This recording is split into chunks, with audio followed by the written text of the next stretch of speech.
செய்தி. வணக்கம். விவி செய்திகளுக்காக ஊர் செய்திகள்.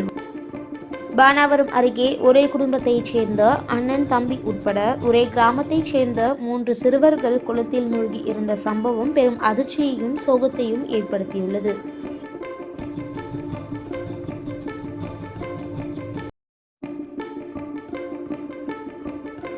ராணிப்பேட்டை மாவட்டம் பானாவரம் அடுத்த மேட்டுக்குன்னத்தூர் பகுதியைச் சேர்ந்தவர் சரவணன். இவர் விவசாயம் பார்த்து கொண்டும் 108 அரசு ஆம்புலன்ஸ் மருத்துவமனை வாகன ஓட்டுநராக பணியாற்றி வருகிறார். இவரது 7 வயது மகன் புவனேஸ்வரன் மற்றும் அதே பகுதியைச் சேர்ந்த தனியார் தொழிற்சாலையில் பணிபுரியும் கோபி என்பவரின் 7 வயது மகன் சுஜன் மற்றும் 9 வயது மகன் மோனி பிரசாத் ஆகியோர் சரவணனின் விவசாய நிலத்திற்கு அருகாமையில் உள்ள குளத்தில் குளிக்கச் சென்றதாக கூறப்படுகிறது.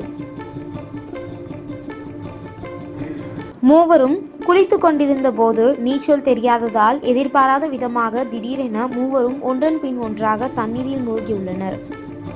இதனை கண்ட அருகாமையில் இருந்தவர்கள் உடனடியாக நீரில் மூழ்கிய மூவரையும் மீட்டு பானாவரம் மேம்படுத்தப்பட்ட அரசு மருத்துவமனையில் முதல் உதவி சிகிச்சை பெற்று மேல் சிகிச்சைக்காக 108 ஆம்புலன்ஸ் மூலம் ஷோலிங்கர் அரசு மருத்துவமனையில் அனுமதித்தனர்.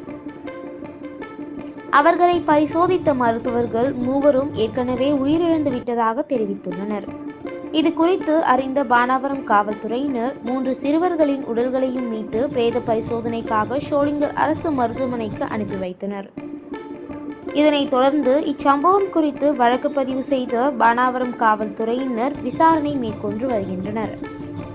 ஒரே குடும்பத்தைச் சேர்ந்த அண்ணன், தம்பி உட்பட ஒரே கிராமத்தைச் சேர்ந்த 3 சிறுவர்கள் குளத்தில் மூழ்கி உயிரிழந்த சம்பவம் அப்பகுதியில் பெரும் சோகத்தையும் ஏற்படுத்தியுள்ளது.